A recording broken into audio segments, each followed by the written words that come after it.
Nesse vídeo de hoje, eu trago para vocês mais uma vez sobre o tema 1102, sobre o recurso 1276977, que versa sobre a revisão previdenciária da vida toda. Eu trago para vocês hoje o voto do ministro Barroso na ocasião do julgamento do recurso extraordinário. Para vocês saberem como ele votou e para vocês terem uma previsão de como ele irá votar, qual o seu entendimento. Isso aqui, pessoal, é questão de entendimento. Não estou falando que está certo ou está errado, é a posição de cada um. O que eu estou falando aqui é que, provavelmente, ele não tenha entendido a gravidade da injustiça que foi causada pela a regra de transição. O ministro Alexandre de Moraes, no vídeo anterior que eu mostrei para vocês, o ministro Alexandre de Moraes, ele captou muito bem essa distorção, o prejuízo que os aposentados sofreram em razão de não incluírem no cálculo do salário-benefício aquelas parcelas anteriores a 1994. Como o ministro Alexandre de Moraes falou, o aposentado contribuiu por aqueles valores e não foi incluído no seu salário-benefício. É injusto que isso ocorra. Mas o ministro Barroso, ele entende ao contrário. E vocês vão ver o voto dele. O voto dele tem duas vertentes. A primeira, que ele vem questionar sobre a constitucionalidade, sobre a aplicação do artigo 97 da Constituição Federal em relação à cláusula de reserva do plenário.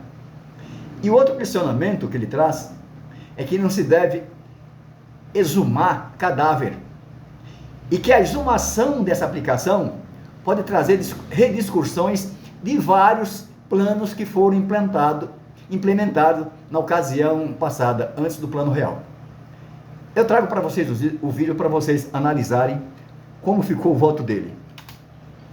Obrigada, ministro Luiz Edson Fachin. Foi agora o voto do ministro Luiz Roberto Barroso. Muito boa tarde, presidente, ministra Carmen Lúcia, os ministros decanos, senhores ministros, senhor procurador-geral, doutor Augusto Aras, senhora secretária de plenário, doutora Carmen Lúcia. Eu cumprimento os ilustres advogados que estiveram na tribuna, pelo INSS, doutora Bruna Maria Palhano,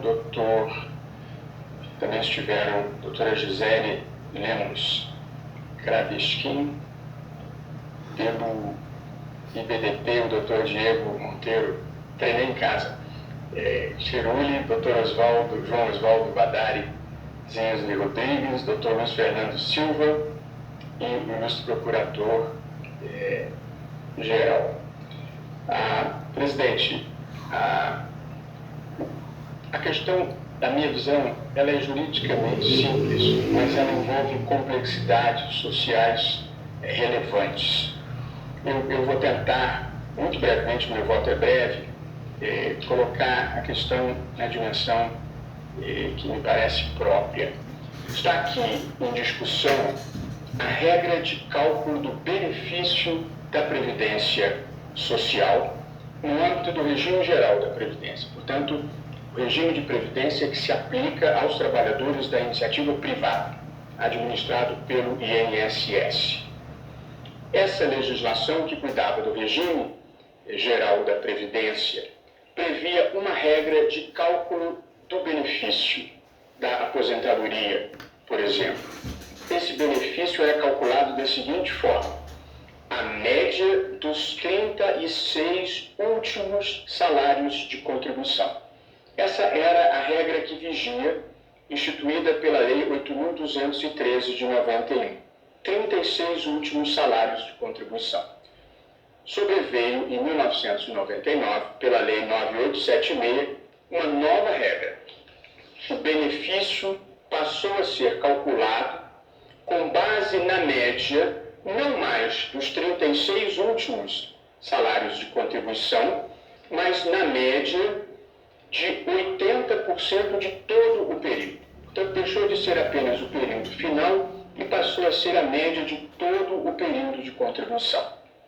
Essa foi a nova regra instituída. Porém, ao instituir a nova regra, esta lei de 99 previu uma regra transitória transitória, ou seja, que seria aplicável àqueles que já estavam no sistema desde antes dessa modificação e que ainda não haviam se aposentado. A regra de transição prevista diz o seguinte: o cálculo vai ser feito da seguinte forma: a média aritmética dos maiores salários de 80% do período contributivo, a mesma regra definitiva, porém computados apenas a partir de julho de 1994. Portanto, tínhamos uma regra permanente anterior, 36 últimas. Passamos a ter a regra que era a média de contribuição de todo o período. E a regra de transição estabeleceu a média de todo o período computado a partir de julho de 1994. O que fez a regra de transição? Ela estabeleceu um corte a partir do plano real, a partir do momento em que houve a estabilização da moeda. E com isso, afastou do processo de cálculo o caos monetário inflacionário e dos múltiplos planos e dos múltiplos índices de reajuste que existiam antes do plano real. Portanto, essa foi a regra transitória que nós estamos aqui discutindo. Se foi legítima ou não a opção do legislador de estabelecer que o cálculo só deveria se dar a partir do plano real, a partir de 1994. A decisão lá na origem foi desfavorável à pretensão do contribuinte. A decisão originária foi no sentido de que a regra transitória se aplicava e que ela era legítima e deveria valer. O STJ, no entanto, reformou a decisão da instância originária. E aqui é que eu acho que se coloca a questão constitucional mais delicada que nós estamos aqui discutindo. Em teoria do direito, existem os chamados casos fáceis e os chamados casos difíceis. Os casos fáceis são aqueles para os quais existe uma solução pré-pronta no ordenamento jurídico. Os casos difíceis são aqueles para os quais não há uma solução nítida pré-pronta. E, portanto, você precisa resolver o problema aplicando um princípio ou um conceito jurídico indeterminado. Por esse critério, presidente, do ponto de vista jurídico, esse é um caso fácil. Porque existe uma regra expressa que dá a solução para o problema que nós estamos enfrentando. O que aconteceu, no entanto, foi que o Superior Tribunal de Justiça entendeu que essa regra não era justa. O Superior Tribunal de Justiça entendeu que se causaria uma injustiça a esse contribuinte, a esse segurado, se aplicasse a regra de transição. Mas, todas as vezes de quem entenda diferentemente, justiça ou não justiça não é um critério voluntarista de juiz ou de tribunal. A justiça ou injustiça de uma lei é aferida com base na Constituição, com base nos valores que a Constituição institui. E, portanto, para um tribunal dizer eu não aplico esta lei porque a considero injusta, ele está dizendo eu não aplico esta lei porque a considero incompatível com a Constituição. Mesmo que ela não seja incompatível, em tese, no seu relato, ela pode ser incompatível numa incidência concreta específica. E aí nós temos uma declaração de inconstitucionalidade sem pronúncia de nulidade. Você considera inconstitucional aquela incidência da norma, mas não a norma em si. Com a devida vênia dos entendimentos contrários, eu acho que foi exatamente isso que fez o Superior Tribunal de Justiça. Entendeu que esta norma, naquela incidência, era uma norma inconstitucional. E se assim é, eu peço vênia aos entendimentos contrários, mas houve sim uma declaração incidental de inconstitucionalidade dessa norma sem pronúncia de nulidade. E aí incide, na minha visão, o artigo 97 da Constituição, que institui que somente o plenário ou o órgão especial dos tribunais podem declarar uma lei inconstitucional. E esta decisão do Superior Tribunal de Justiça foi tomada pela seção, e não Corte Especial, que era o órgão competente para dizer esta incidência é inconstitucional. Portanto, eu não entendo aqui, respeitando as posições contrárias já manifestadas, que havia duas interpretações razoáveis e o STJ escolheu uma. A norma era claríssima. A quem ingressou, quem já estava no sistema ainda não aposentado quando da vigência desta lei, se aplica a regra de transição. E ali não tinha nenhuma exceção prevista. A exceção que se criou foi uma exceção que considerou inconstitucional a incidência da norma. Portanto, é diferente de uma norma que comporte uma ou mais interpretações e a escolha de uma não importe em declaração de inconstitucionalidade.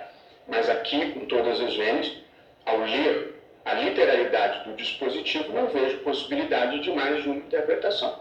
Portanto, como as regras são aplicadas na modalidade tudo ou nada, se você não aplica uma regra, é porque você a considerou inconstitucional, de modo que eu assento o meu entendimento de que a hipótese é de retorno dos autos ao Superior Tribunal de Justiça para que a decisão seja tomada pelo órgão competente, que é a Corte Especial.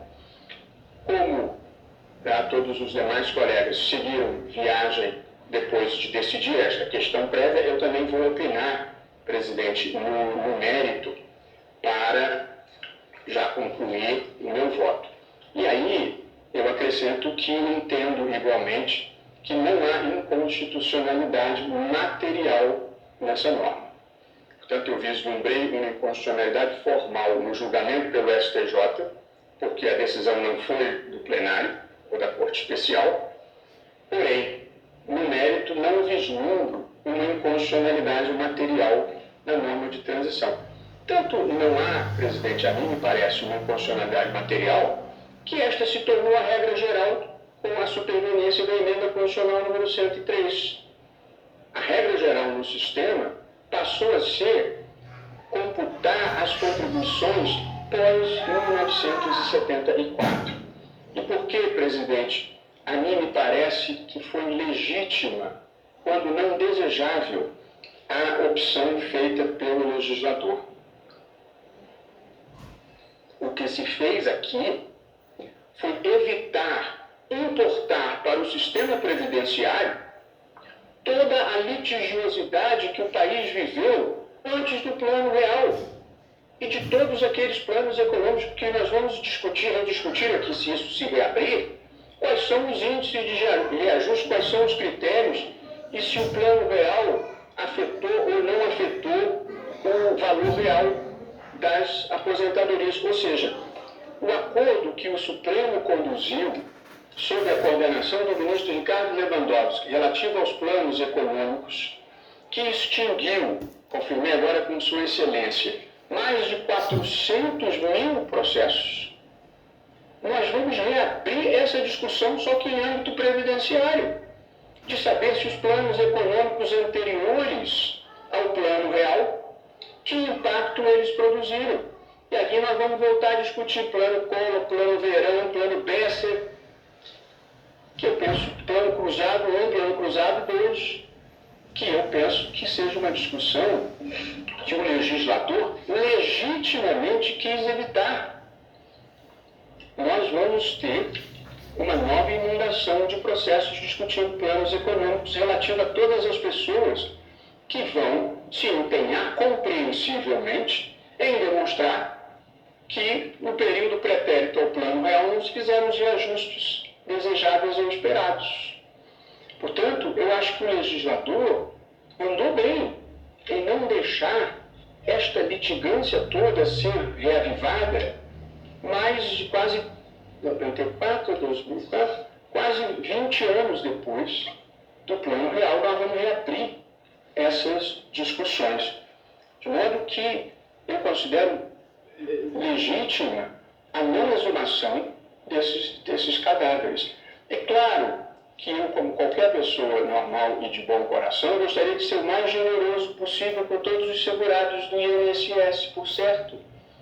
Mas nós temos também outras considerações importantes que envolvem desde responsabilidade fiscal até a minimização da litigiosidade, desde que não haja uma inconstitucionalidade. Se houvesse uma inconstitucionalidade, eu evidentemente a pronunciaria independentemente do custo fiscal.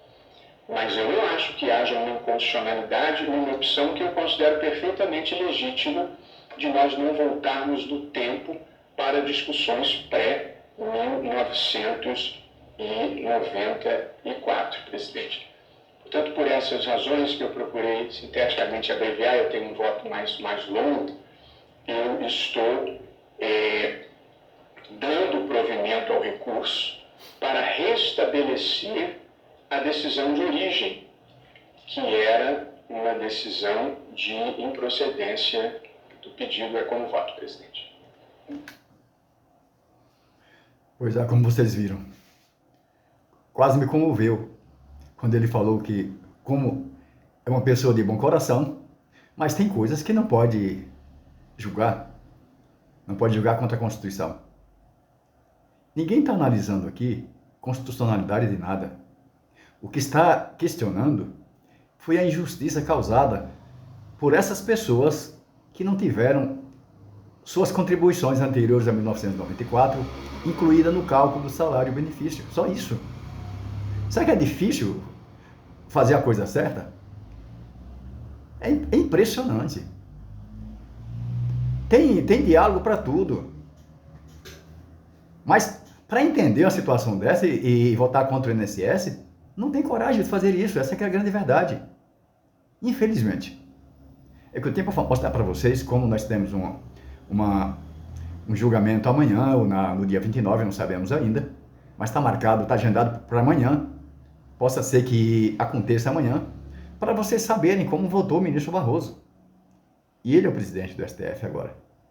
Por isso eu fiz esse vídeo para vocês analisarem também. Se gostou do vídeo, deixa o like, não se esqueça de se inscrever no meu canal, ative o sininho para receber mais notificações e fiquem todos com Deus.